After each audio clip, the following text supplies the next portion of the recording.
Masih ingat dengan cerita Rukbini? Setelah kejadian di mana kami mengalami kejadian mistis, kami berusaha tidak mencari tahu lagi tentang siapa dia. Selang 1 minggu, Arga dan Wira dengan antusias mengabari saya, memberitahukan kejadian yang lebih parah seramnya. Wira dan Arga tiba pukul 7 malam, seperti yang saya janjikan untuk bertemu. Setelah kejadian malam lalu kami sepakat tidak membicarakannya lagi. Tetapi setali 3 uang dengan saya. Mereka pun sangat penasaran dengan apa yang kita alami malam lalu. Kami berbincang kecil sambil merokok dan minum. Kami membicarakan tentang kerjaan dan rencana besok hari. Lama kami berbincang. Tiba-tiba Arga dan Wira menanyakan pendapat saya tentang Rukbini. Saya tidak ingin menutupi, sebenarnya saya pun penasaran dengan apa yang saya alami. Dan kejadian itu membuat saya semakin penasaran. Akhirnya kami bertiga sepakat untuk mencari tahu. Arga bertanya apa pendapat saya, apakah wajar atau tidaknya kemunculan Rukbini. Lalu, Wira mulai membahas dari awal alasan perceraian Rukbini. Lalu dia teringat sosok Ilham, suami Rukbini, yang menjadi pejabat tinggi di perusahaan atau pabrik yang elit. Saya menanyakan kepada Wira siapa sosok Ilham. Wira pun menjawab pertanyaan saya. Dia bercerita sebenarnya warga di sana pun heran. Salah satunya Wira. Bagaimana bisa Ilham yang hanya anak pemberi jasa tambal ban tiba-tiba bisa mempunyai harta yang mendadak banyak hingga akhirnya bertemu Rukbini dan menikah? Pertanyaan warga dan tetangga pun reda, hilang dan tidak ada lagi yang mau membahas. Karena sosok Ilham yang ringan tangan dan tak segan mau membantu warga. Entah itu meminjamkan uang, memberi makanan, maupun bersedekah kepada orang tua. Saya dan Arga hanya bisa mendengarkan dengan rasa penasaran. Ada apa sebenarnya? Karena Wira sempat terhenti bercerita tentang Rukbini dan Ilham. Selang 1 tahun kemudian semua warga desa itu dikejutkan dengan rasa heran campur senang. Karena Ilham ditunjuk sebagai calon wakil lurah di desa itu. Banyak yang setuju dan ada juga yang seperti menolak jika Ilham tiba-tiba menjadi orang yang sukses dadakan.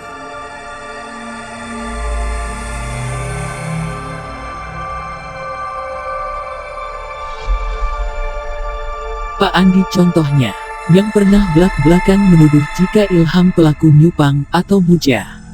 Ucapan itu disaksikan dan didengar oleh Wira dan ayahnya waktu itu.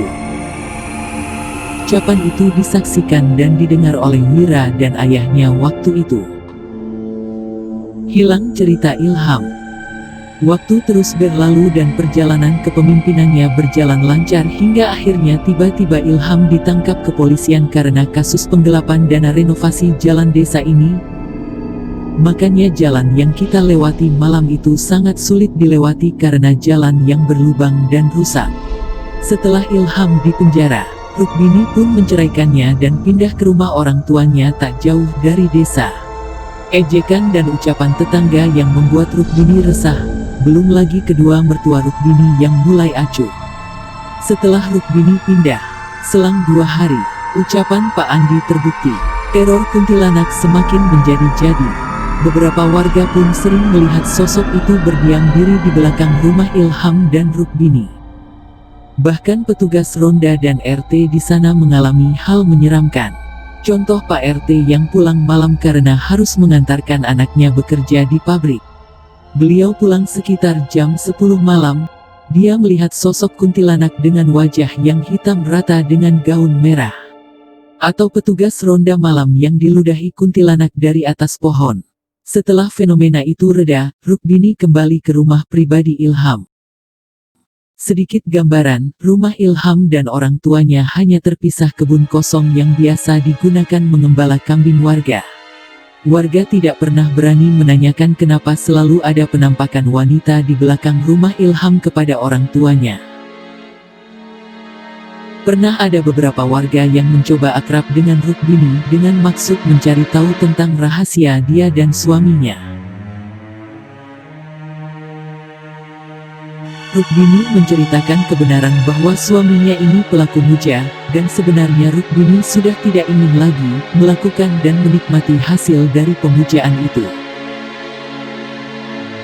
Sebenarnya alasan Rukbini cerai adalah karena Rukbini sudah tidak mau melakukan ritual pemujaan itu. Secara jelas Rukbini bercerita apa saja ritual yang dilakukan selama ini. Dari awal mula, yang awalnya hanya diharuskan berpuasa mutih. Berpuasa tidak tidur selama 2 hari merapalkan mantra. Hingga menyediakan sesaji untuk buto ijo. Dan yang paling parah adalah Rukbini harus bersetubuh dengan makhluk gaib itu. Waktu itu Rukbini bercerita kepada Satinah, Wati dan Dela. Dan pada akhirnya salah satu dari merekalah warga tahu siapa Ilham dan dari mana kekayaan Ilham. Warga pun geger dan pandangan tentang keluarga kecil Ilham menjadi buruk di mata warga.